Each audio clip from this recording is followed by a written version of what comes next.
Nos encontramos acá en el séptimo y último programa de nuestra serie sobre la historia geológica y paleontológica de la Patagonia a lo largo de unos 400 millones de años. En los programas anteriores hemos comprimido esa enorme cantidad de tiempo para llegar finalmente a la era cenozoica y en ella al periodo cuaternario, que abarca solo unos 2 millones de años.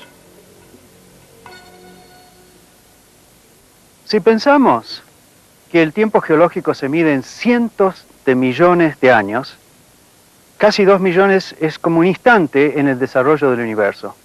Pero en Patagonia, en esos casi 2 millones de años, ocurrieron cosas muy dramáticas, ya que continuó la actividad volcánica,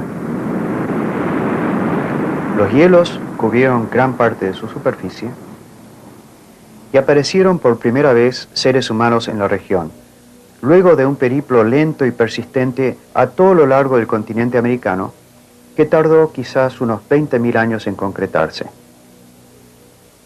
Así pues, en nuestro recorrido de hoy, trataremos de reconstruir qué ocurrió a lo largo del periodo cuaternario.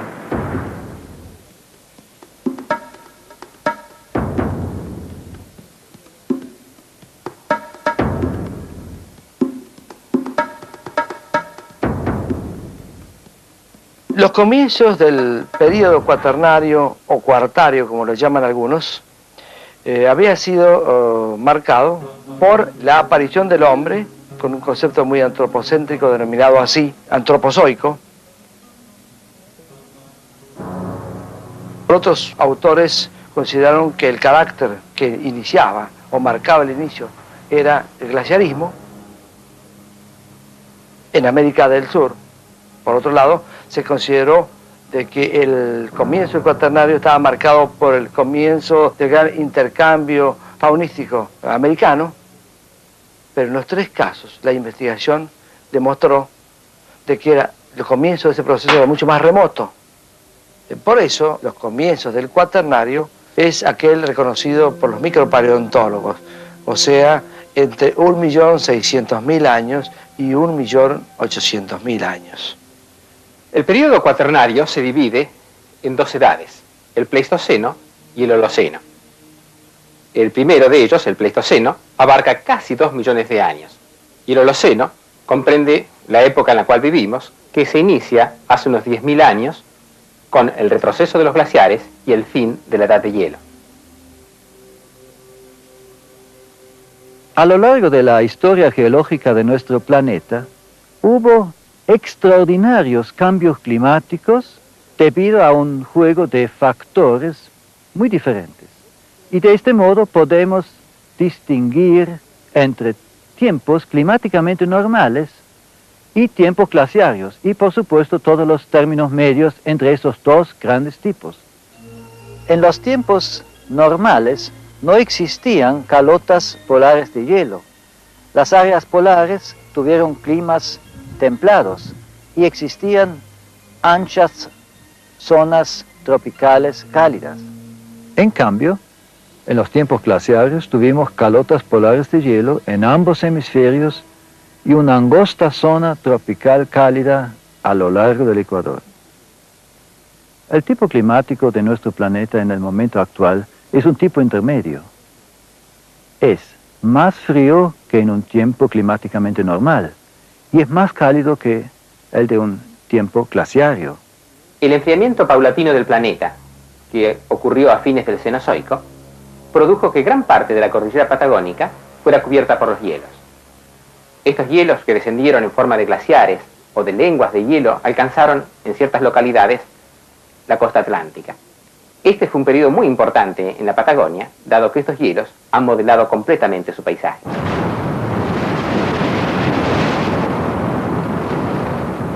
Estamos ante una de las maravillas de la Patagonia argentina, el glaciar Perito Moreno, que alimenta al lago Argentino, que es uno de los lagos más grandes de Argentina. La naturaleza creó un balcón natural desde el que tenemos el privilegio de poder ver el frente de avance muy de cerca.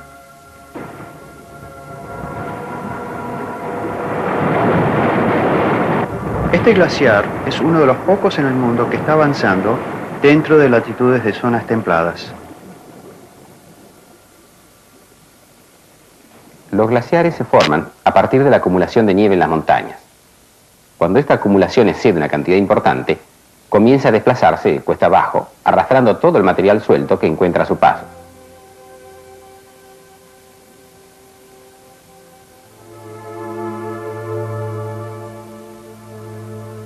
Y produce un fenómeno muy singular. El agua, al introducirse en las grietas del sustrato, se congela, y ese congelamiento produce expansión. Destruye la roca e incorpora trozos de la misma a la masa del glaciar. Esos trozos de roca pueden tener desde tamaños muy pequeños hasta grandes bloques, que son transportados a lo largo de centenares de kilómetros. No existe de las fuerzas dinámicas de la corteza, como el agua, el viento, algo que tenga la magnitud como para poder transportar semejantes bloques de rocas. La única explicación posible es la gran capacidad de transporte que tienen los glaciares. Es la única manera posible de explicar la presencia de estos bloques a kilómetros de su lugar de origen.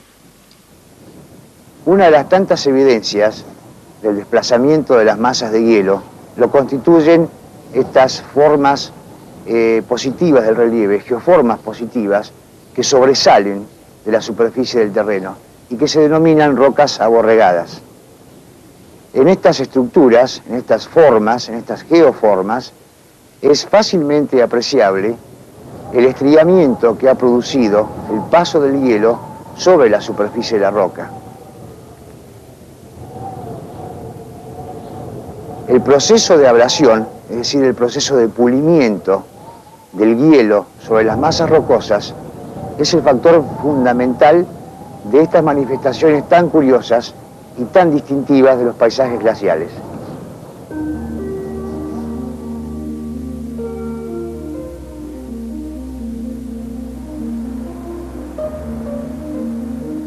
Las grandes cuencas lacustres, como esta del Nahuel Huapi, han sido desarrolladas por el paso de los glaciares hasta profundidades que en algunos casos superan los 500 metros. Las masas de hielo llegaron a tener alturas superiores en más de 100 metros a los actuales niveles de agua. Y estos grandes glaciares fueron el resultado de la concurrencia de distintas lenguas de hielo que bajaban de los cordones montañosos, como aquel valle que podemos observar, glaciario, fósil, en la margen de enfrente.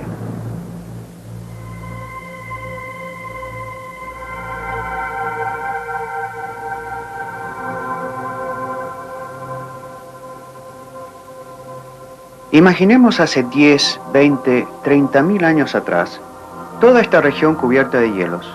Hielos extraordinarios que iban horadando, que iban modelando los cerros y cayendo hacia esta zona de valle, un valle que a su vez fue socavado por un enorme glaciar que bajaba hacia el oeste, llevando inmensas cantidades de hielo, y horadando, cavando, modelando estos lagos piedemonte.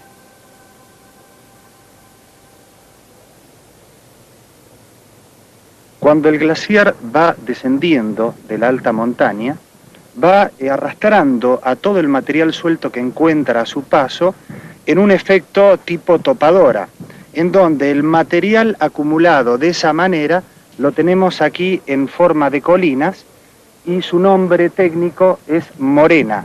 En este caso tenemos una morena de tipo terminal que pertenece al glaciar del lago Buenos Aires. Estas planicies tan amplias son el resultado del avance de los glaciares a lo largo de estos valles precordilleranos y nos dan una idea de su extraordinaria magnitud.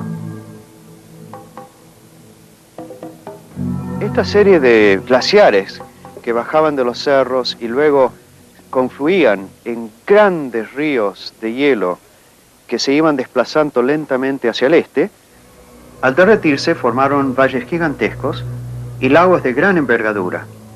Lagos que tienen una disposición este-oeste, siguiendo el declive natural del terreno desde los Andes hacia el Océano Atlántico. En la etapa final del desplazamiento de los glaciares, cuando las masas de hielo pierden competencia para seguir avanzando continuamente, se producen una serie de pequeños retrocesos y avances sucesivos de la lengua de hielo. En estas condiciones es frecuente que esta masa de hielo deposite una gran cantidad de materiales que arrastraba, y estos materiales producen una obstrucción del valle y el posterior indicamiento de las aguas de deshielo que produce el mismo glaciar. Y en estas estructuras podemos observar claramente el contacto entre la barrera natural y el esfuerzo del agua por superar esa barrera. Posteriormente, el río encontró un paso alternativo por otro lado, y es donde en este momento está circulando. A lo largo de los miles de años, el clima cambia cíclicamente. Y es por eso que tenemos periodos de climas fríos y periodos de climas cálidos sobre el planeta.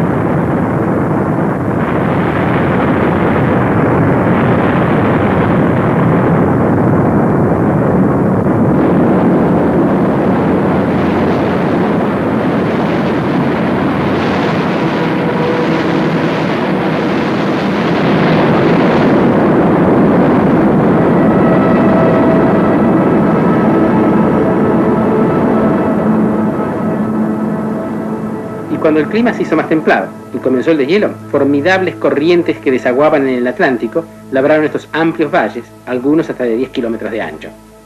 Sin embargo, en la actualidad los surcan efímeros ríos, cuyas dimensiones son desproporcionadas a los valles que los contienen.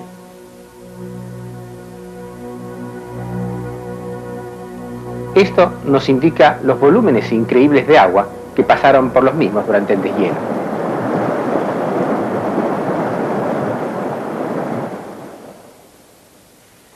Los grandes glaciares del fines del Cuaternario en la actualidad están en franco retroceso, lo cual permite vivir en Patagonia con un clima relativamente benigno casi todo el año. Pero aún hoy existe una franja de hielo continental perenne a lo largo de los Andes del Sur. Estamos viendo la fotografía sacada por los cosmonautas soviéticos de la nave espacial rusa la Salyut 6 en el marzo de 1978, donde se observa por primera vez en toda su extensión norte a sur el hielo patagónico sur. En la parte oeste, hacia la costa chilena del Pacífico, los glaciares de descarga terminan en el nivel del mar, y en la parte oriental desembocan en los grandes lagos Piedemonte, lago Higgins, lago Viedma, lago Argentino, dando origen a bellísimos témpanos producto del desprendimiento de los frentes de los mismos.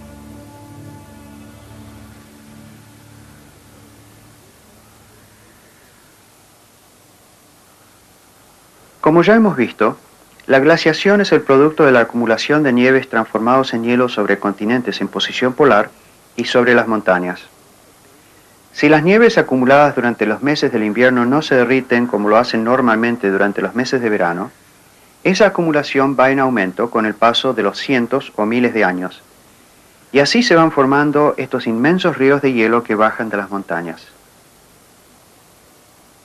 Tales volúmenes de agua, acumuladas en forma de capas polares de hielo o glaciares de montaña, producen notables bajas del nivel oceánico sobre todo el planeta. Así llegó a descender el nivel de aguas a cerca de 150 metros bajo el nivel actual durante el último avance glaciario, hace algo más de 10.000 años. Este fenómeno lo llamamos eustatismo glaciario.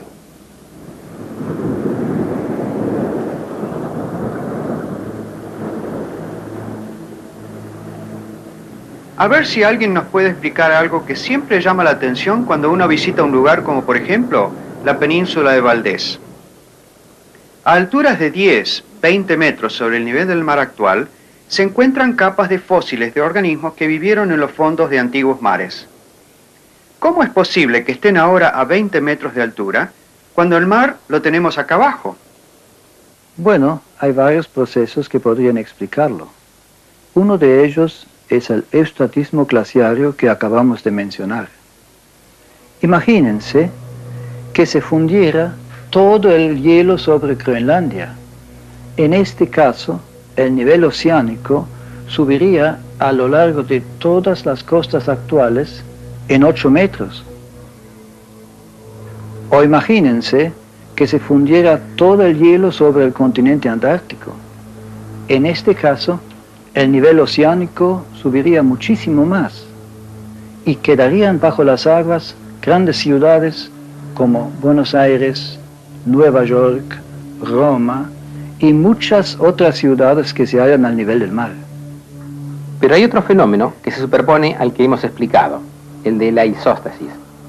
Cuando sobre una masa continental se acumula un peso adicional, por ejemplo una espesa capa de hielo, este bloque continental se hunde proporcionalmente en el material semiplástico del manto terrestre, que se halla entre 80 y 100 kilómetros de profundidad.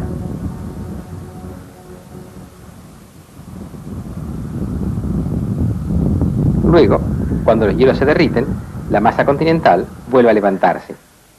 Bien, ahora resulta que la Patagonia está flotando sobre una materia plástica y sube y baja como si fuera sobre un resorte que se le ha sacado un peso de encima. En fin, ya no me asombran más estas cosas. Este proceso de isóstasis es también responsable del hundimiento de las cuencas sedimentarias como respuesta al apilamiento tectónico de la cordillera. El levantamiento de la cordillera y el volcanismo se fueron atenuando durante el periodo cuaternario en la Patagonia. Sin embargo, en algunos lugares de la Patagonia observamos todavía actividades volcánicas, como aquí en Copahue, donde tenemos emanaciones de gases sulfurosos y aguas termales.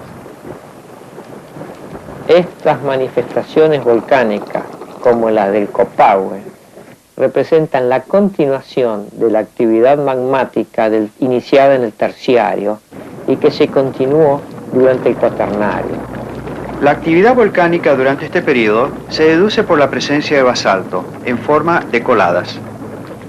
Las coladas basálticas se forman al enfriarse la lava que sale de los volcanes en erupción y baja siguiendo los declives naturales del terreno. Al enfriarse, forman rocas muy duras y pesadas.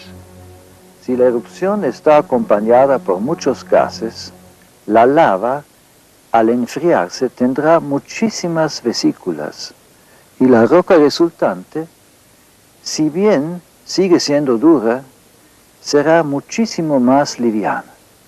Pero hay otras formas de la actividad volcánica infiltrándose en las rocas circundantes, ya sea rellenando fisuras o grietas, y que comúnmente son denominados diques o filones. Este dique, bastante ancho, está pasando a través de una roca encajante, en este caso una espesa sucesión de tobas de color claro. Y vemos cómo el basalto en sus bordes ha formado una ancha aureola de contacto a ambos lados, donde ha quemado la roca encajante.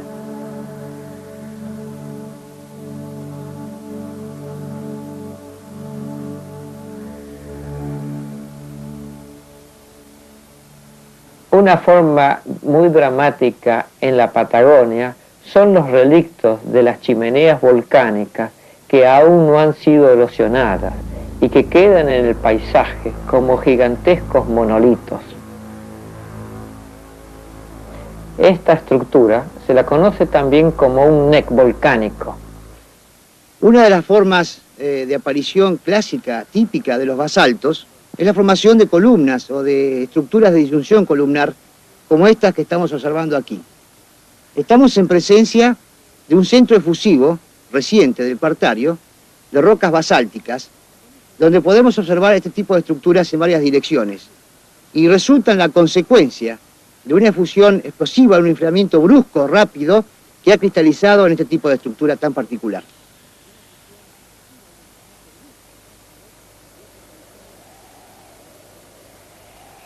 Estos mantos negros que estamos observando y que están formando este paisaje de mesetas representan la finalización de toda una historia geológica tan dinámica y tan activa que caracteriza a la región patagónica.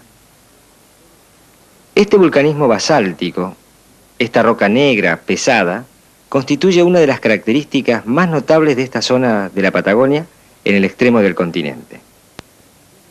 La parte sur de la Patagonia muestra la interacción entre la placa antártica y la placa sudamericana.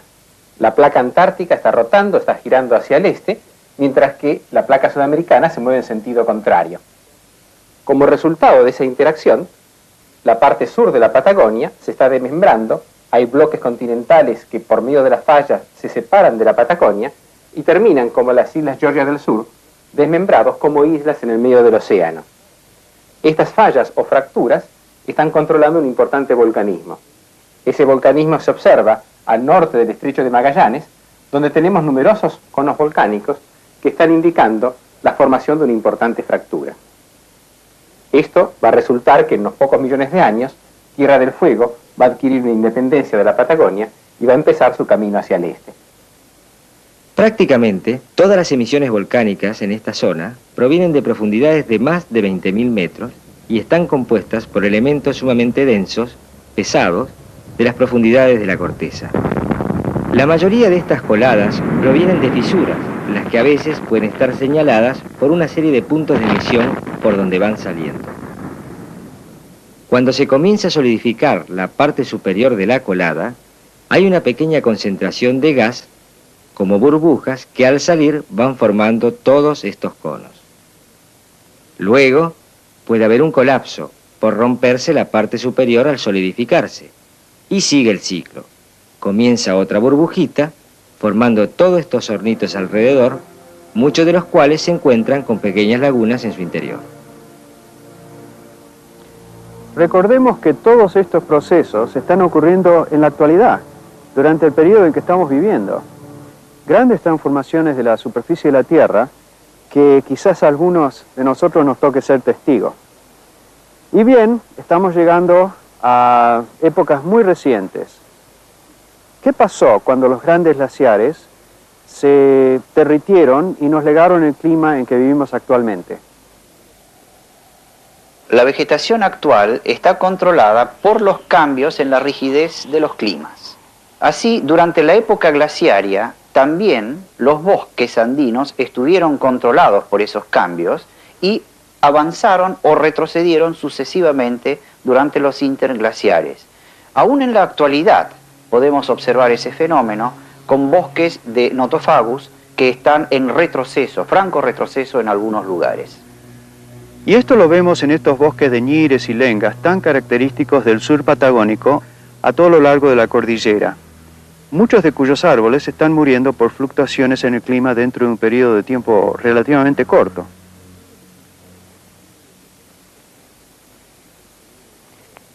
Ya hemos visto cómo en Patagonia hubo climas de los más variados, pasando desde los fríos, templados o cálidos, y desde los más húmedos a los más secos.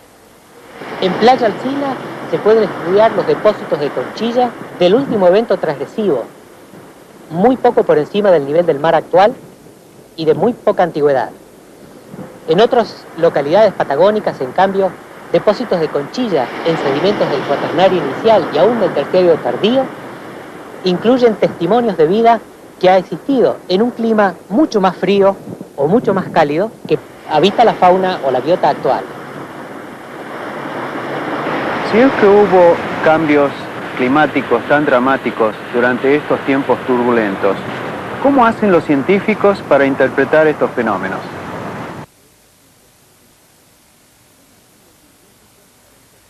Estoy parado sobre la costa sur del lago Cardiel, un gran lago en el centro sur de Patagonia. El lago Cardiel es peculiar en que no desagua, es decir, que pierde agua solo por evaporación de la superficie del lago. Por la razón de que no tiene desagüe, puede fluctuar libremente a través del tiempo. Durante las épocas de mucha precipitación, el lago tiende a elevarse, mientras que en tiempos de sequía el nivel baja. Lo que potencialmente tenemos aquí, por lo tanto, es un registro de los climas del pasado en cuanto a precipitación y sequías. Si hemos de utilizar al lago Cardiel como un medio para reconstruir los cambios climáticos a través del tiempo, debemos efectuar el registro de sus pasadas fluctuaciones. Estoy parado sobre una característica forma de suelo, una terraza, que fue depositado por olas cuando el lago estaba, en el pasado, en un nivel más alto. Podemos ver sobre la superficie de esta terraza piedras que han sido redondeadas y achatadas por la acción de las olas. Esto está aproximadamente a unos 20 metros sobre el nivel actual del lago, prueba de que las condiciones climáticas eran más húmedas en el pasado de lo que son actualmente. Esta es una de las numerosas formas de terreno que vemos alrededor del lago. Podemos ver otras más allá en la lejanía, a alturas mucho más altas. Una prueba más de que en el pasado las condiciones fueron más húmedas. Lo que podemos sacar en conclusión de estos sedimentos es que entre 20.000 y más o menos 7.000 años atrás, el lago se elevó y bajó varias veces.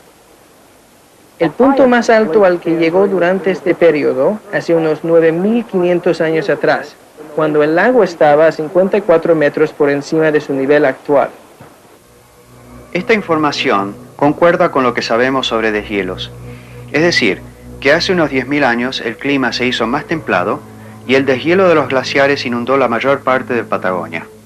Mientras en la región austral patagónica y en la cordillera patagónica se desarrollaban intensas glaciaciones, el área ubicada al norte, dentro de lo que actualmente reconocemos como la llanura chaco-bonaerense, ocurrían situaciones sumamente propicias para el desarrollo de la vida. Tanto es así que el registro de la vida cuaternaria del continente sudamericano se ha hecho en esas regiones y justamente ha pasado a ser conocida esa fauna como la fauna pampeana. Ya que estamos en la llanura pampeana, toquemos un tema que siempre me ha fascinado. Esta región tiene una capa de tierra negra muy fértil que se llama humus, que es realmente extraordinario si lo comparamos con los suelos de Patagonia que son en general pobres. En realidad son muchos los tipos de suelo, ya que los hay arenosos o aquellos que contienen una alta proporción de arcilla, y también los hay que son bastante rocosos. Pero los suelos que permiten el asentamiento de grandes vegetales, de los árboles por ejemplo, contienen un elemento orgánico. Un elemento que nos llega desde los albores de la edad paleozoica. Este árbol que ustedes ven acá es un Nothofagus, una lenga, un viejísimo poblador de la Patagonia. Continuamente los árboles, lo mismo que las hierbas, aportan material orgánico al suelo. Este material es rápidamente atacado por multitud de distintos animalitos muy pequeños que degradan estas hojas y ramas y la transforman en humus. Ustedes ven acá que hay una tierra por debajo de la hojarasca, producto de la digestión de estos animales. Estos animales viven en grandes cantidades en el suelo, entre 1.000 y 100.000 individuos por metro cuadrado de tierra. Y se conocen varios cientos de miles de especies en todo el mundo. Para poder observarlos se necesita una lupa, un microscopio, y para capturarlos se utiliza una rejilla de este tipo, se pone maderas podridas, hojarasca o tierra en el embudo, y a medida de que el material se va secando, entonces van cayendo los animalitos a un recipiente que contenga agua, como este de acá. Estos que ven son colémbolos, pero hay multitud de formas distintas. Están los ácaros, los ínfilos, paurópodos, en fin, no les voy a molestar con nombres raros. Unos comen las hojas, otros comen las maderas podridas, otros comen los hongos que atacan a esas maderas. El resultado final es la formación del suelo orgánico, del humus, ácidos húmicos, que enriquecen el suelo y que permiten al final cerrar el ciclo de la naturaleza. Estas disquisiciones sobre las estrechas relaciones de la superficie de la Tierra, con la vida sobre ella, cobran ahora especial interés para nosotros, ya que es durante el periodo cuaternario que ocurre un suceso muy trascendente para la Patagonia y en general para todo el continente americano. Seguramente el hecho más importante ocurrido en Patagonia en los últimos miles de años fue la llegada del hombre autóctono. Cuando este hombre autóctono pone su planta por primera vez en los fértiles valles cordilleranos, en las desoladas estepas, o llega a recorrer sus larguísimas costas.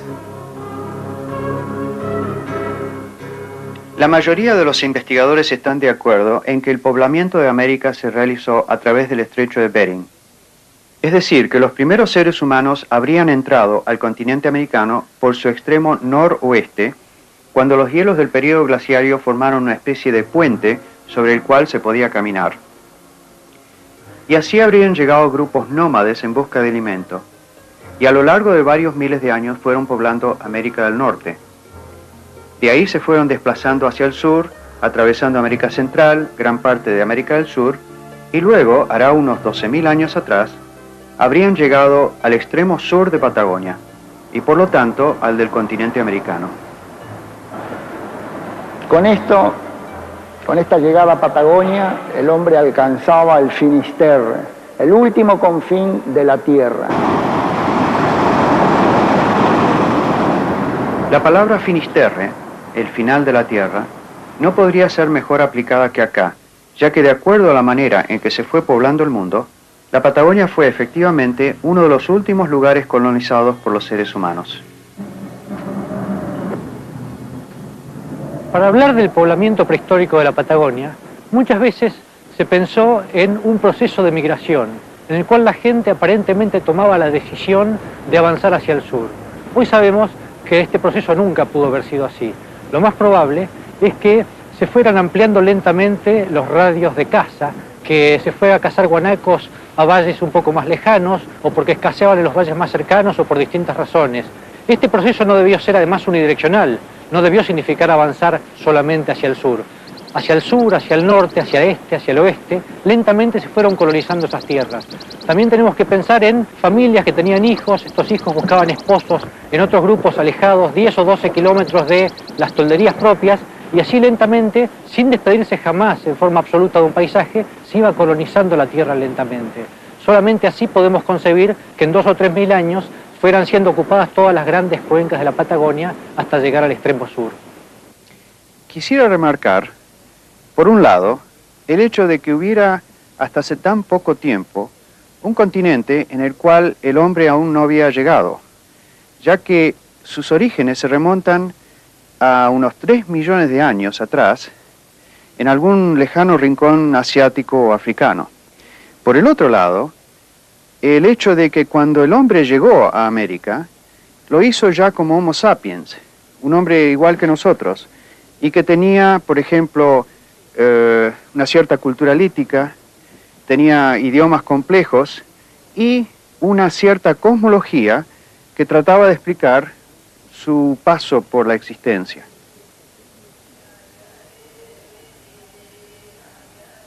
Esto es evidente en muchísimos lugares de la Patagonia donde estos primeros pobladores se asentaron, dejando sobre las rocas y dentro de las cuevas evidencia de su paso que nos han llegado hasta nuestros días.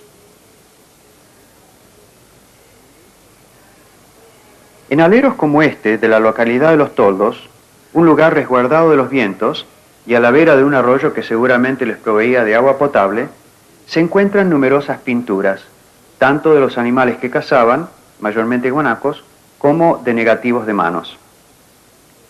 Los arqueólogos suponen que estos negativos de manos se hicieron soplando pinturas sobre las manos que posaban sobre la pared, dejando su rastro indeleble desde hace más de 9.000 años. Pictografías similares se encuentran en otros lugares de Patagonia Central, como en esta a la vera del río Pinturas, uno de los yacimientos arqueológicos más extraordinarios de Sudamérica. Es una pena que solo hayan quedado estos vestigios de los grupos nómades que habitaron esta región. Como es fácil de entender, la llegada de estos nuevos inmigrantes a la Patagonia trajo consigo cambios en el balance ecológico de la región. y algunos científicos opinan que tuvo mucho que ver con la extinción masiva de los grandes mamíferos de la época.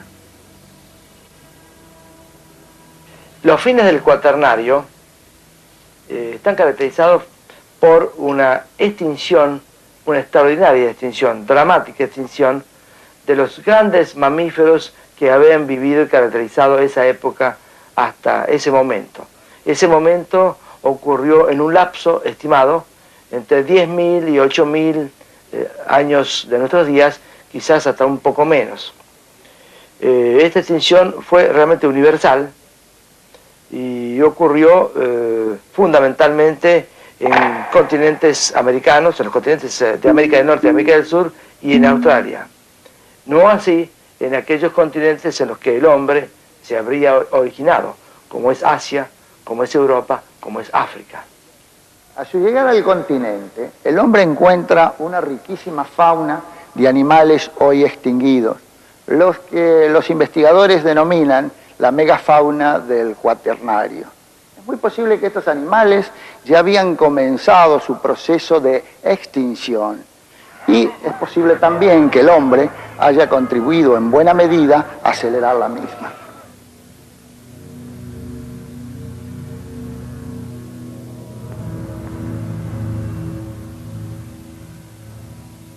¿Cuáles fueron las causas de esa extinción? No lo conocemos certeramente, pero sabemos que los dramáticos cambios climáticos del Pleistoceno tuvieron mucho que ver en ella. Las plantas y sus consumidores, los herbívoros, coevolución a lo largo del tiempo. Los vegetales poseen sustancias tóxicas para prevenir precisamente la acción de los depredadores. El proceso coevolutivo hace que esas sustancias tóxicas pierdan su efecto. Por ejemplo, la planta de café produce un tóxico, la cafeína, que la protege de los animales que comerían sus frutos, y por eso tiene ese efecto enervante sobre nuestro sistema nervioso. Pero algunos animales que cohabitan y coevolucionan con esas plantas de café han logrado desarrollar un sistema digestivo que neutraliza los efectos tóxicos, y de esa manera pueden alimentarse de ellas. Las relaciones ecológicas son muy delicadas, y las adaptaciones, si bien beneficiosas, también tienen su límite. Por ejemplo, la extrema especialización tiene su riesgo. Un ejemplo muy concreto es el koala australiano, que se alimenta exclusivamente de hojas de eucalipto. Pero si ese árbol se extinguiera por alguna causa climática, el koala también desaparecería, ya que difícilmente podría adaptar su sistema digestivo a las hojas de otra especie de árbol con suficiente rapidez. Pero evidentemente, los rápidos cambios climáticos del Pleistoceno provocaron la ruptura de esa coevolución. Consecuentemente, las poblaciones de herbívoros disminuyeron dramáticamente. Es decir, que en un lapso relativamente corto de unos cientos o miles de años, al modificarse el clima del planeta, muchas plantas no pudieron sobrevivir. Y con ellas desaparecieron los animales que las comían. Las poblaciones tienen un punto crítico, es decir, un número crítico de individuos, por debajo del cual ya la especie se considera extinguida.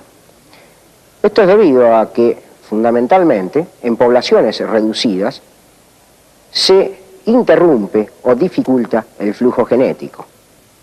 De tal forma que genes que en poblaciones numerosas pueden aparecer enmascarados, en poblaciones reducidas demuestran sus efectos letales o subletales.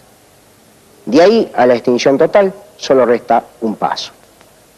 Es decir, que cuando se producen cambios muy drásticos en el clima que afectan la flora y fauna del lugar, al reducirse el número de animales terminan por extinguirse las especies y se establece un nuevo equilibrio ecológico en la región, pero con otras especies que ocupan su lugar. Obviamente, este proceso de extinción no solo afecta a los herbívoros o afectó a los herbívoros de la peculiar fauna pampeana, sino también a los carnívoros, sus predadores, y especialmente a aquellos superespecializados, como es el caso del tigre de dientes de sable. Las causas de esta extinción, como las de otras extinciones ocurridas en el tiempo geológico, son discutidas y discutibles.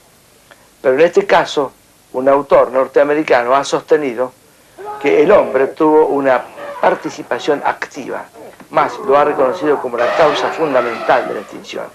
Y para ello ha tenido en cuenta de que en los continentes en los que se produjo una más marcada extinción es en aquellos continentes en los que el hombre era inmigrante. Esto es América del Norte, América del Sur y Australia. Quizás una de las causas de la extinción de la megafauna cuaternaria se debió al hecho de que estos animales carecían de una defensa instintiva contra el nuevo depredador que había aparecido. Cuando el hombre paleolítico llegó a las costas del sur de Sudamérica, a las costas de Patagonia, tanto los lobos marinos como los elefantes marinos ya se encontraban presentes en estas costas probablemente desde hace bastante más de 1 millón de años. La mayoría de las culturas que se desarrollaron a los costados del litoral marítimo hicieron uso de estos recursos como en muchos otros lugares de la Tierra, aprovechando fundamentalmente 2 condiciones de estos mamíferos marinos. Que se congregan para reproducirse en grandes colonias de animales. La desprotección que tienen en cierta forma en tierra, lo cual permite que uno pueda acercarse mucho a ellos. Y el gran recurso que constituyen desde el punto de vista energético, como para sustentar poblaciones humanas.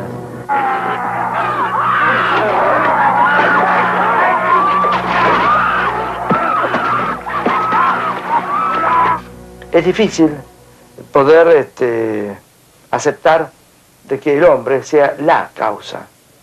A mi juicio, el hombre pudo haber colaborado, haber coadyuvado de una manera muy intensa, pero no haber sido exclusivamente la causa. Se ha dicho que los cazadores que estaban en la Patagonia habían cazado milodon y caballos fósiles y que habían causado su extinción. Luego, si esto era cierto, significaba que al extinguirse la megafauna, un recurso muy importante para su subsistencia les faltaba y que esto debió obligarlos a buscar nuevas soluciones para vivir. Pero cuando nosotros comenzamos a trabajar en distintos lugares de la Patagonia, encontramos que los huesos más importantes en esos sitios eran huesos como estos, huesos de guanaco, que siempre parecían como los más importantes, aquellos en los cuales se había focalizado la dieta de los prehistóricos habitantes de la Patagonia.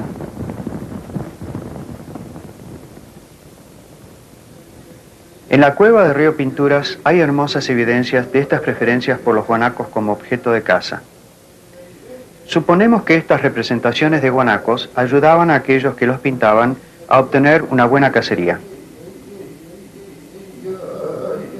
Además, las numerosas imágenes de guanacos grávidos nos hacen pensar que allí se oficiaban ritos de fertilidad que ayudaban la continuidad de las manadas. Estas pinturas también documentan el método que utilizaban aquellos antiguos pobladores patagónicos para la caza del guanaco. Algunos de ellos encaminaban los animales hacia el lugar donde los esperaban otros hombres, quienes en círculo y tirados en tierra esperaban la caza. Al tenerlos cercados, los cazadores se erguían y les arrojaban unas bolas redondas con tientos de cuero, haciéndolos caer indefensos. El guanaco proveía a estos primeros habitantes patagónicos de alimento, protección de frío con su cuero, y hasta se las ingeniaban para fabricar armas con sus tientos. Es decir, que el guanaco podría considerarse el animal más importante de su economía. Luego, ¿cómo aparece la megafauna? Aparece como un recurso complementario. Probablemente no era cazado, inclusive. Es posible que haya sido carroñado los restos de un milodon, de un caballo fósil que aparecía muerto por circunstancias ajenas a la acción depredadora humana. Es decir, fue una combinación de la acción del hombre con cambios climáticos de magnitud mayor. La extinción que se produce a fines del Pleistoceno afectó por lo menos a 100 géneros en el mundo entero. Téngase en cuenta que 45 de esos géneros, de esos 100 géneros, fueron de América del Sur, lo cual da una idea de la magnitud. Imaginen una extinción tan masiva que llegó a eliminar 45 especies de animales, animales que habían rondado en gran número pocos años antes la región patagónica y todas las llanuras que se extienden a lo largo del continente sudamericano. Y su número, variedad, era sorprendente, ya que entre ellos se contaban los proboscidios, representados por los mastodontes, los caballos, los grandes félidos, como son los dientes de sable esmilodontes. Por supuesto se producen algunas extinciones de grandes cérvidos, también descendientes de inmigrantes norteamericanos, grandes camélidos, gran guanaco, también se extingue, y entre las formas nativas nuestras se extinguen prácticamente todos los toxodontios no tungulados, órdenes exclusivamente sudamericanos. Pensar que estos animales vivieron hace solo 10.000 años y ya no existen. 10.000 años en el tiempo geológico es como un segundo. Desapariciones tan masivas nos dan una idea, una pauta de los peligros que nos acechan si no tomamos responsabilidad de preservar la vida sobre el planeta, no solo para nosotros, sino para las criaturas, las plantas y animales con las cuales convivimos.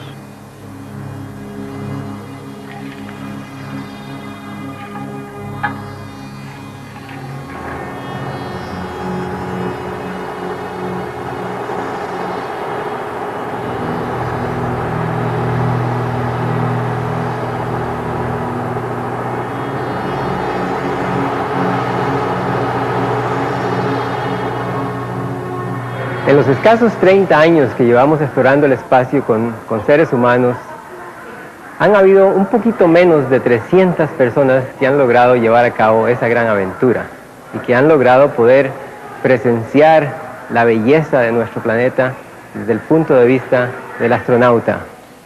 Yo he tenido la gran suerte de ser uno de ellos. La Tierra, desde el punto de vista del astronauta, es muy diferente a los otros planetas que hemos podido observar con naves no tripuladas. La Tierra se nota que está viva y tiene un aspecto desde aquella órbita baja hacia el planeta que uno observa de fragilidad y de belleza. La Tierra parece más bien como una gema, muy frágil pero muy bella. Inmediatamente sentimos ese gran deseo de protegerla y de enviar ese mensaje a la humanidad de lo importante que es el cuidar nuestro medio ambiente. La historia geológica de nuestro planeta se desarrolló durante millones y millones de años, sin que ningún ser consciente estuviese presente quien entienda la historia biológica y la historia geográfica de este planeta.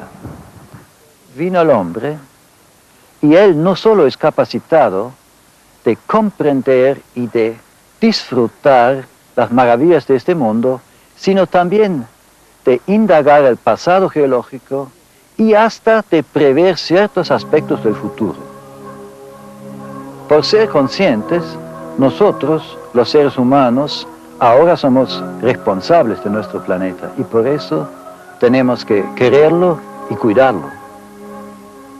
Cuando observamos este paisaje, la naturaleza que nos rodea, vemos que dan la apariencia de algo inerte, de algo que ha acabado ya su creación. Espero que a lo largo de esta serie hayamos podido aprender de que estamos observando un instante de algo que no solamente no ha terminado de desarrollarse, sino que continúa a través de cataclismos, terremotos, emisiones volcánicas, un continuo cambio de ese paisaje. Y bien, hemos llegado así al fin de nuestra serie sobre la historia geológica y paleontológica de la Patagonia. Este viaje a través del tiempo geológico ha sido posible gracias a la colaboración de 46 científicos y técnicos que trabajan en la Argentina sobre temas patagónicos. Entre ellos están los maestros, aquellos que a lo largo de los años han llegado a ser profundos conocedores de sus disciplinas. Y también están sus discípulos, todos ellos entusiastas, casi diría obsesivos, saliendo año tras año a recorrer los lugares más remotos de Patagonia, tratando de develar sus secretos más íntimos. Para mí, el colorario de esta serie es que el conocimiento profundo siempre asombra y enriquece. Espero que estos programas nos alienten a valorar lo que nos rodea y nos motiven a cuidar nuestro planeta, tan frágil ante la capacidad destructora del hombre moderno. Hasta siempre.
Diques o filones. Este dique, bastante ancho, está pasando a través de una roca encajante, en este caso una espesa sucesión de tobas de color claro. Y vemos cómo el basalto en sus bordes ha formado una ancha aureola de contacto a ambos lados, donde ha quemado la roca encajante.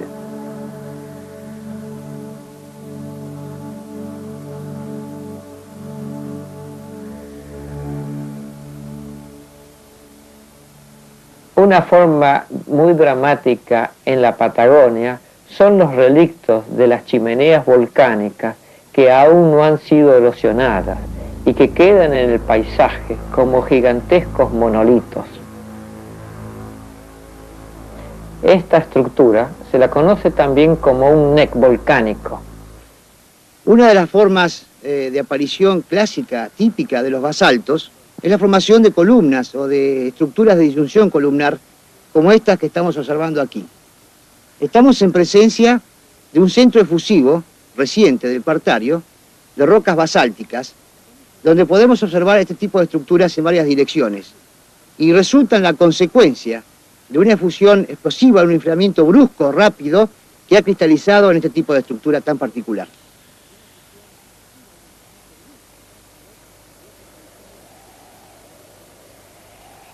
Estos mantos negros que estamos observando y que están formando este paisaje de mesetas representan la finalización de toda una historia geológica tan dinámica y tan activa que caracteriza a la región patagónica. Este vulcanismo basáltico, esta roca negra, pesada, constituye una de las características más notables de esta zona de la Patagonia en el extremo del continente. La parte sur de la Patagonia muestra la interacción entre la placa antártica y la placa sudamericana. La placa antártica está rotando, está girando hacia el este, mientras que la placa sudamericana se mueve en sentido contrario. Como resultado de esa interacción, la parte sur de la Patagonia se está desmembrando, hay bloques continentales que por medio de las fallas se separan de la Patagonia y terminan como las islas Georgia del Sur, desmembrados como islas en el medio del océano. Estas fallas o fracturas están controlando un importante volcanismo. Ese volcanismo se observa al norte del estrecho de Magallanes, donde tenemos numerosos conos volcánicos que están indicando la formación de una importante fractura. Esto va a resultar que en unos pocos millones de años, Tierra del Fuego va a adquirir una independencia de la Patagonia y va a empezar su camino hacia el este. Prácticamente todas las emisiones volcánicas en esta zona provienen de profundidades de más de 20.000 metros y están... Ese volcanismo se observa al norte del estrecho de Magallanes, donde tenemos numerosos conos volcánicos que están indicando la formación de una importante fractura. Esto va a resultar que en unos pocos millones de años, Tierra del Fuego va a adquirir una independencia de la Patagonia y va a empezar su camino hacia el este. Prácticamente todas las emisiones volcánicas en esta zona provienen de profundidades de más de 20.000 metros y están compuestas por elementos sumamente densos, pesados de las profundidades de la corteza. La mayoría de estas coladas provienen de fisuras, las que a veces pueden estar señaladas por una serie de puntos de emisión por donde van saliendo. Cuando se comienza a solidificar la parte superior de la colada, hay una pequeña concentración de gas, como burbujas, que al salir van formando todos estos conos. Luego puede haber un colapso por romperse la parte superior al solidificarse, y sigue el ciclo. Comienza otra burbujita, formando todos estos hornitos alrededor, muchos de los cuales se encuentran con pequeñas lagunas en su interior. Recordemos que todos estos procesos están ocurriendo en la actualidad, durante el periodo en que estamos viviendo. Grandes transformaciones de la superficie de la Tierra que quizás a algunos de nosotros nos toque ser testigos. Y bien, estamos llegando a épocas muy recientes. ¿Qué pasó cuando los grandes glaciares se derritieron y nos legaron el clima en que vivimos actualmente? La vegetación actual está controlada por los cambios en la rigidez de los climas. Así, durante la época glaciaria, también los bosques andinos estuvieron controlados por esos cambios y avanzaron o retrocedieron sucesivamente durante los interglaciares. Aún en la actualidad podemos observar ese fenómeno con bosques de Nothofagus que están en retroceso, franco retroceso en algunos lugares. Y esto lo vemos en estos bosques de ñires y lengas tan característicos del sur patagónico a todo lo largo de la cordillera, muchos de cuyos árboles están muriendo por fluctuaciones en el clima dentro de un periodo de tiempo relativamente corto.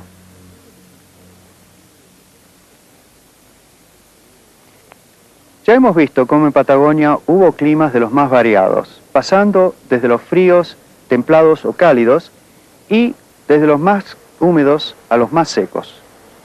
En Playa Alsina se pueden estudiar los depósitos de conchilla del último evento transgresivo, muy poco por encima del nivel del mar actual y de muy poca antigüedad. En otras localidades patagónicas, en cambio, depósitos de conchilla en sedimentos del cuaternario inicial y aún del terciario tardío, que se llama humus, que es realmente extraordinario si lo comparamos con los suelos de Patagonia, que son en general pobres. En realidad son muchos los tipos de suelo, ya que los hay arenosos, o aquellos que contienen una alta proporción de arcilla, y también los hay que son bastante rocosos. Pero los suelos que permiten el asentamiento de grandes vegetales, de los árboles, por ejemplo, contienen un elemento orgánico. Un elemento que nos llega desde los albores de la edad paleozoica. Este árbol que ustedes ven acá es un Nothofagus, una lenga, un viejísimo poblador de la Patagonia. Continuamente los árboles, lo mismo que las hierbas, aportan material orgánico al suelo. Este material es rápidamente atacado por multitud de distintos animalitos muy pequeños que degradan estas hojas y ramas y la transforman en humus. Ustedes ven acá que hay una tierra por debajo de la hojarasca, producto de la digestión de estos animales. Estos animales viven en grandes cantidades en el suelo, entre 1000 y 100.000 individuos por metro cuadrado de tierra, y se conocen varios cientos de miles de especies en todo el mundo. Para poder observarlos se necesita una lupa, un microscopio, y para capturarlos se utiliza una rejilla de este tipo, se pone maderas podridas, hojarasca o tierra en el embudo, y a medida de que el material se va secando, entonces van cayendo los animalitos a un recipiente que contenga agua, como este de acá. Estos que ven son colémbolos, pero hay multitud de formas distintas. Están los ácaros, los ínfilos, paurópodos, en fin, no les voy a molestar con nombres raros. Unos comen las hojas, otros comen las maderas podridas, otros comen los hongos que atacan a esas maderas, el resultado final es la formación del suelo orgánico, del humus, ácidos húmicos, que enriquecen el suelo y que permiten al final cerrar el ciclo de la naturaleza. Estas disquisiciones sobre las estrechas relaciones de la superficie de la Tierra con la vida sobre ella cobran ahora especial interés para nosotros, ya que es durante el periodo cuaternario que ocurre un suceso muy... Lagos que tienen una disposición este-oeste, siguiendo el declive natural del terreno desde los Andes hacia el Océano Atlántico. En la etapa final del desplazamiento de los glaciares, cuando las masas de hielo pierden competencia para seguir avanzando continuamente, se producen una serie de pequeños retrocesos y avances sucesivos de la lengua de hielo.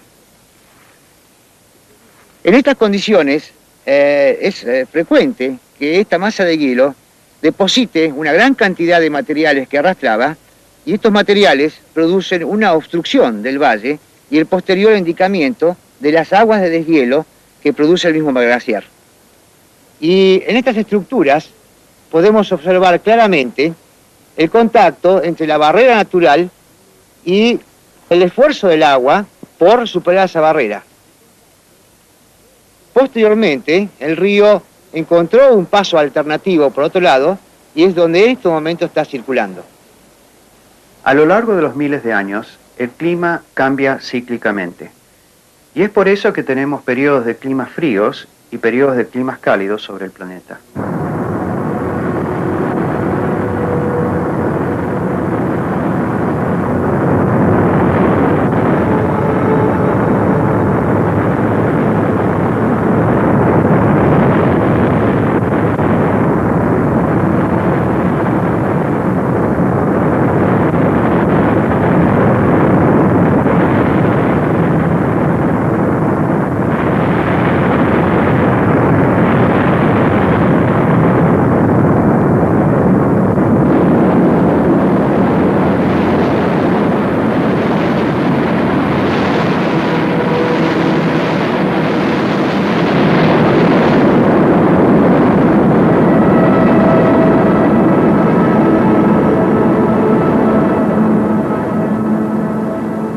Cuando el clima se hizo más templado y comenzó el deshielo, formidables corrientes que desaguaban en el Atlántico labraron estos amplios valles, algunos hasta de 10 kilómetros de ancho.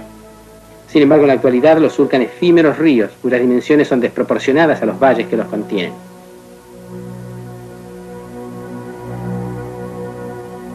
Esto nos indica los volúmenes increíbles de agua que pasaron por los mismos durante el deshielo.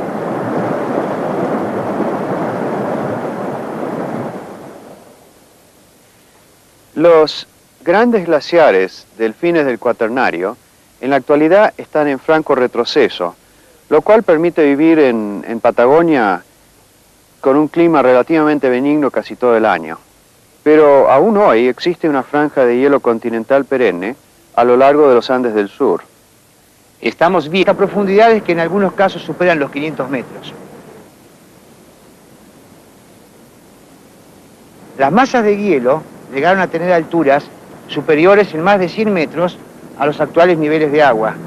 Y estos grandes glaciares fueron el resultado de la concurrencia de distintas lenguas de hielo que bajaban de los cordones montañosos, como aquel valle que podemos observar, glaciario, fósil, en la margen de enfrente.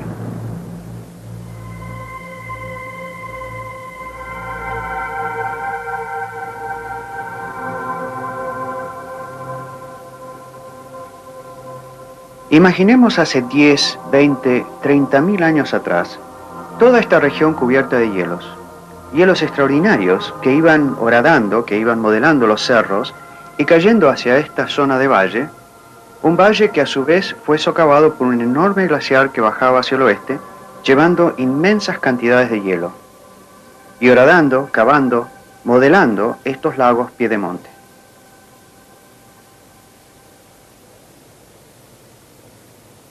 Cuando el glaciar va descendiendo de la alta montaña, va arrastrando a todo el material suelto que encuentra a su paso en un efecto tipo topadora, en donde el material acumulado de esa manera lo tenemos aquí en forma de colinas y su nombre técnico es morena. En este caso tenemos una morena de tipo terminal que pertenece al glaciar del lago Buenos Aires. Estas planicies tan amplias son el resultado del avance de los glaciares a lo largo de estos valles precordilleranos y nos dan una idea de su extraordinaria magnitud. Esta serie de glaciares que bajaban de los cerros y luego confluían en grandes ríos de hielo que se iban desplazando lentamente hacia el este, al derretirse formaron valles gigantescos y lagos de gran envergadura. Lagos que tienen una disposición este-oeste, siguiendo el declive natural del terreno desde los Andes hacia el Océano Atlántico. En la etapa final del desplazamiento de los glaciares, cuando las masas de hielo pierden competencia para seguir avanzando continuamente, se producen una serie de pequeños retrocesos y avances sucesivos de la lengua de hielo. En estas condiciones es frecuente que esta masa de hielo deposite una gran cantidad de materiales que arrastraba y estos materiales producen una obstrucción del valle y el posterior endincamiento de las aguas de deshielo que produce el mismo glaciar. Y en estas estructuras podemos...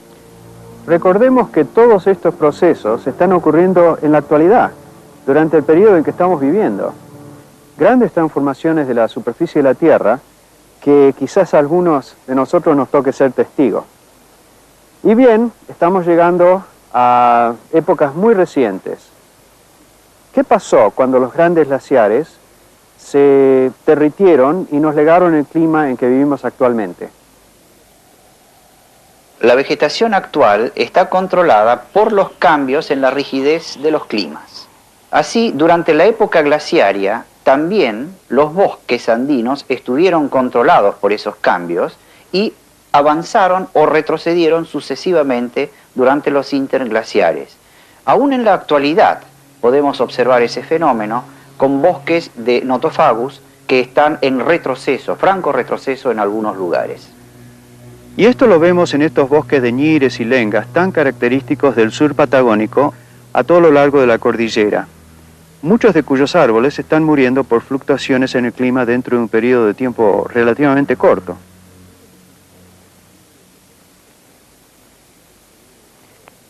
Ya hemos visto cómo en Patagonia hubo climas de los más variados, pasando desde los fríos, templados o cálidos, y desde los más húmedos a los más secos.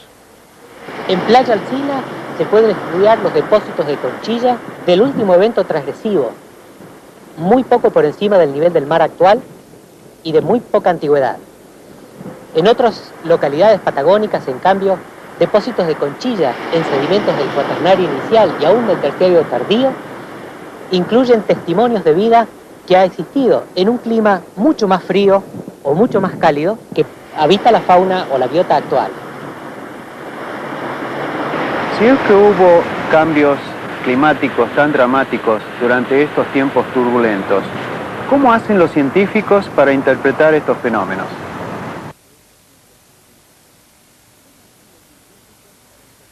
Estoy parado sobre la costa sur del lago Cardiel, un gran lago en el centro sur de Patagonia. El lago Cardiel es peculiar en que no desagua, es decir, que pierde agua solo por evaporación de la superficie del lago. Por la razón de que no tiene desagüe, puede fluctuar libremente a través del tiempo. Durante las épocas de mucha precipitación, el lago tiende a elevarse, mientras que en tiempos de sequía el nivel baja. Lo que potencialmente tenemos aquí, por lo tanto, es un registro de los climas del pasado en cuanto a precipitación y sequías.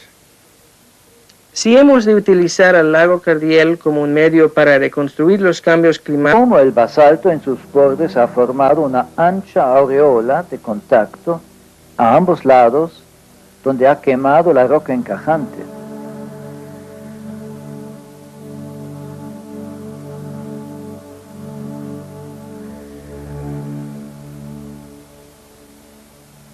Una forma muy dramática en la Patagonia son los relictos de las chimeneas volcánicas que aún no han sido erosionadas y que quedan en el paisaje como gigantescos monolitos.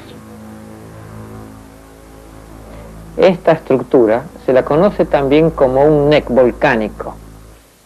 Una de las formas de aparición clásica, típica de los basaltos, es la formación de columnas o de estructuras de disyunción columnar, como estas que estamos observando aquí.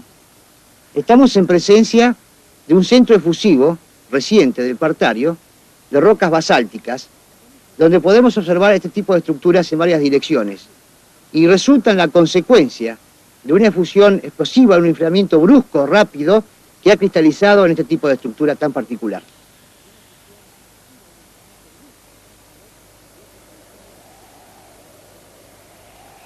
Estos mantos negros que estamos observando y que están formando este paisaje de mesetas representan la finalización de toda una historia geológica tan dinámica y tan activa que caracteriza a la región patagónica.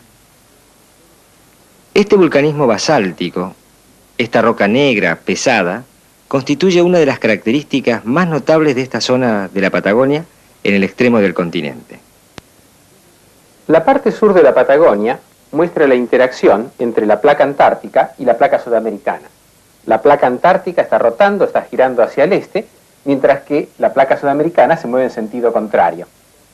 Como resultado de esa interacción, la parte sur de la Patagonia se está desmembrando, hay bloques continentales que por medio de las fallas se separan de la Patagonia y terminan como las islas Georgia del Sur, desmembrados como islas en el medio del océano. Estas fallas o fracturas están controlando un importante volcanismo. Ese volcanismo se observa al norte del estrecho de Magallanes, donde tenemos numerosos conos volcánicos que están indicando la formación de una importante fractura. Esto va a resultar que en unos pocos millones de años, Tierra del Fuego va a adquirir una independencia de la Patagonia y va a empezar su camino hacia el este. Prácticamente todas las emisiones volcánicas en esta zona provienen de profundidades de más de 20.000 metros y están compuestas por elementos sumamente densos, pesados, de las profundidades de la corteza. La mayoría de estas coladas provienen de fisuras, las que a veces pueden estar señaladas por una serie de puntos de emisión por donde van saliendo. Descendiendo de la alta montaña, va arrastrando a todo el material suelto que encuentra a su paso en un efecto tipo topadora, en donde el material acumulado de esa manera lo tenemos aquí en forma de colinas y su nombre técnico es morena. En este caso tenemos una morena de tipo terminal que pertenece al glaciar del lago Buenos Aires. Estas planicies tan amplias son el resultado del avance de los glaciares a lo largo de estos valles precordilleranos y nos dan una idea de su extraordinaria magnitud. Esta serie de glaciares que bajaban de los cerros y luego confluían en grandes ríos de hielo que se iban desplazando lentamente hacia el este, al derretirse formaron valles gigantescos y lagos de gran envergadura. Lagos que tienen una disposición este-oeste, siguiendo el declive natural del terreno desde los Andes hacia el Océano Atlántico. En la etapa final del desplazamiento de los glaciares, cuando las masas de hielo pierden competencia para seguir avanzando continuamente, se producen una serie de pequeños retrocesos y avances sucesivos de la lengua de hielo.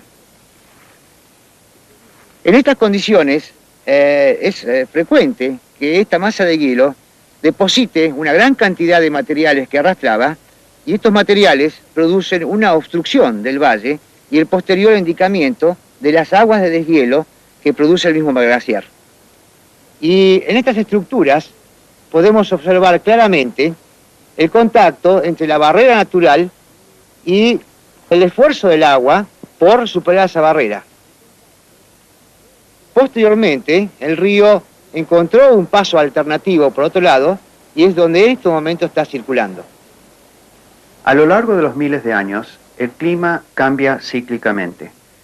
Y es por eso que tenemos periodos de climas fríos y periodos de climas cálidos sobre el planeta.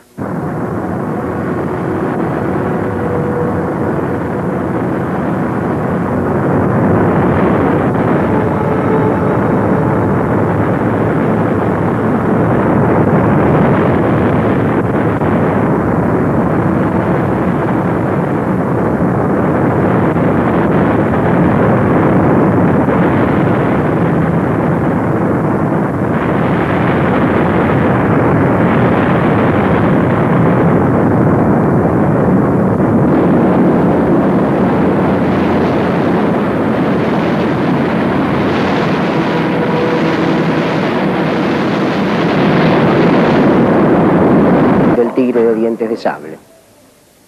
Las causas de esta extinción, como las de otras extinciones ocurridas en el tiempo geológico, son discutidas y discutibles. Pero en este caso, un autor norteamericano ha sostenido que el hombre tuvo una participación activa, más lo ha reconocido como la causa fundamental de la extinción.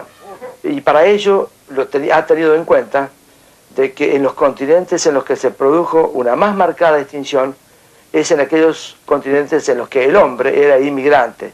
Esto es América del Norte, América del Sur y Australia. Quizás una de las causas de la extinción de la megafauna cuaternaria se debió al hecho de que estos animales carecían de una defensa instintiva contra el nuevo depredador que había aparecido.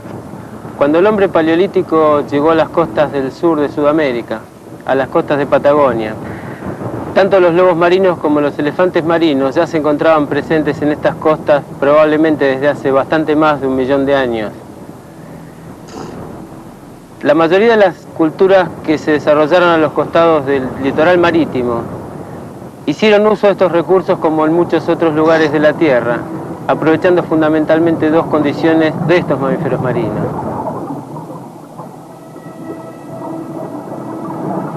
Que se congregan para reproducirse en grandes colonias de animales, la desprotección que tienen en cierta forma en tierra, lo cual permite que uno pueda acercarse mucho a ellos, y el gran recurso que constituyen desde el punto de vista energético, como para sustentar poblaciones humanas.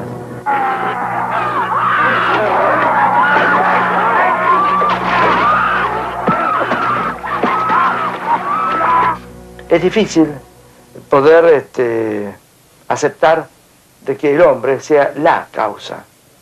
A mi juicio, el hombre pudo haber colaborado, haber coadyuvado de una manera muy intensa, pero no haber sido exclusivamente la causa. Se ha dicho que los cazadores que estaban en la Patagonia habían cazado milodon y caballos fósiles y que habían causado su extinción. Luego, si esto era cierto, significaba que al extinguirse la megafauna, un recurso muy importante para su subsistencia les faltaba y que esto debió obligarlos a buscar nuevas soluciones para vivir. Pero cuando nosotros comenzamos a trabajar en distintos lugares de la Patagonia, encontramos que los huesos más importantes en esos sitios eran huesos como estos, huesos de guanaco, que siempre parecían como los más importantes, aquellos en los cuales se había focalizado la dieta de los prehistóricos habitantes de la Patagonia.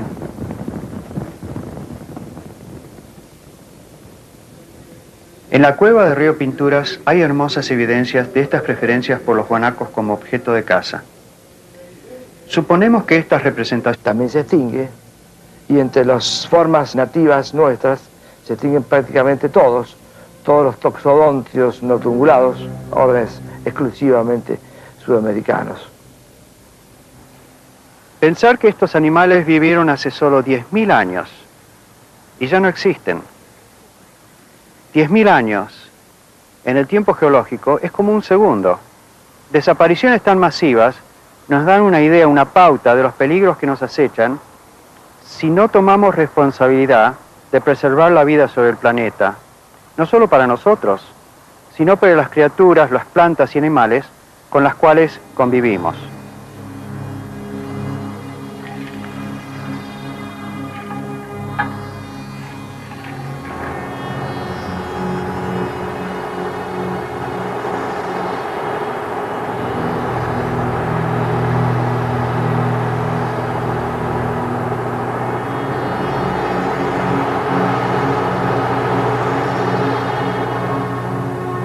En los escasos 30 años que llevamos explorando el espacio con seres humanos, han habido un poquito menos de 300 personas que han logrado llevar a cabo esa gran aventura y que han logrado poder presenciar la belleza de nuestro planeta desde el punto de vista del astronauta. Yo he tenido la gran suerte de ser uno de ellos. La Tierra, desde el punto de vista del astronauta, es muy diferente a los otros planetas que hemos podido observar con naves no tripuladas. La Tierra se nota que está viva y tiene un aspecto desde aquella órbita baja hacia el planeta que uno observa de fragilidad y de belleza. La Tierra parece más bien como una gema muy frágil, pero muy bella. Inmediatamente sentimos ese gran deseo de protegerla y de enviar ese mensaje a la humanidad de lo importante que es el cuidar nuestro medio ambiente. La historia geológica de nuestro planeta se desarrolló durante millones y millones de años, sin que ningún ser consciente estuviese presente quien entienda la historia biológica y la historia geográfica de este planeta. Vino el hombre y él no solo es capacitado de comprender y de disfrutar las maravillas de este mundo, sino también de indagar el pasado geológico y hasta de prever ciertos aspectos del futuro. Por ser conscientes, nosotros, los seres humanos, ahora somos responsables de nuestro planeta. Eran huesos como estos, huesos de guanaco, que siempre aparecían como los más importantes, aquellos en los cuales se había focalizado la dieta de los prehistóricos habitantes de la Patagonia.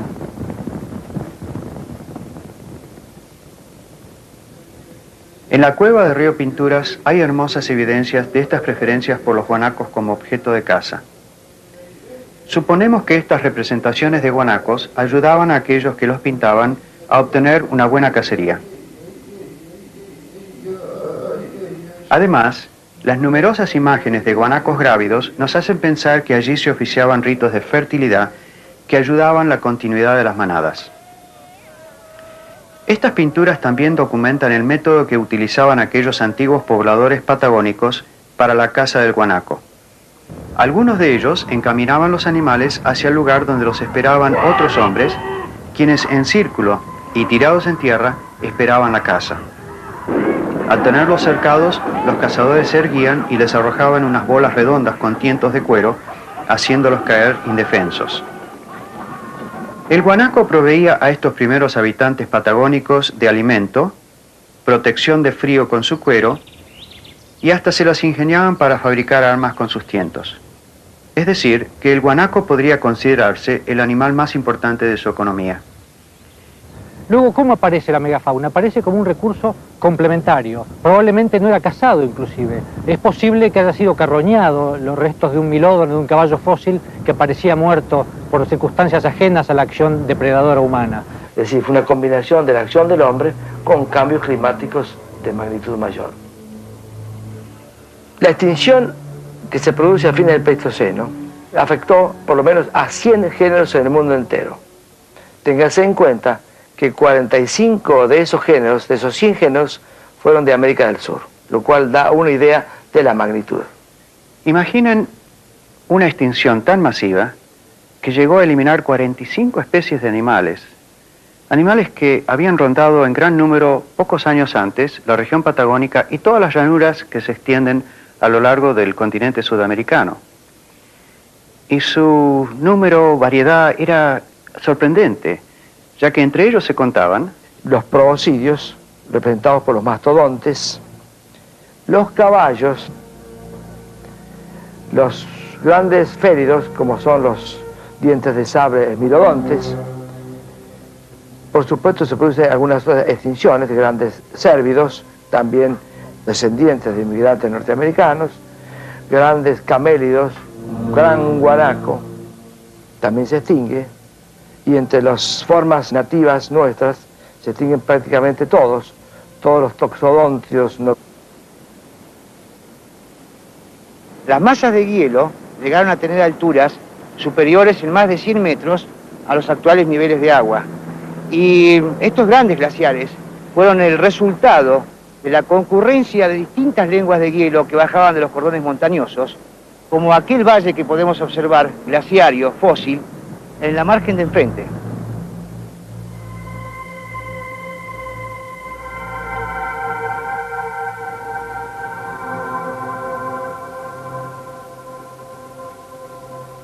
Imaginemos hace 10, 20, 30.000 años atrás, toda esta región cubierta de hielos.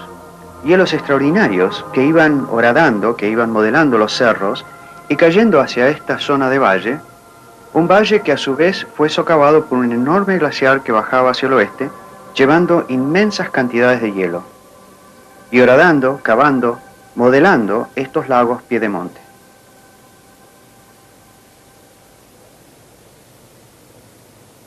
Cuando el glaciar va descendiendo de la alta montaña, va arrastrando a todo el material suelto que encuentra a su paso en un efecto tipo topadora, en donde el material acumulado de esa manera lo tenemos aquí en forma de colinas y su nombre técnico es morena.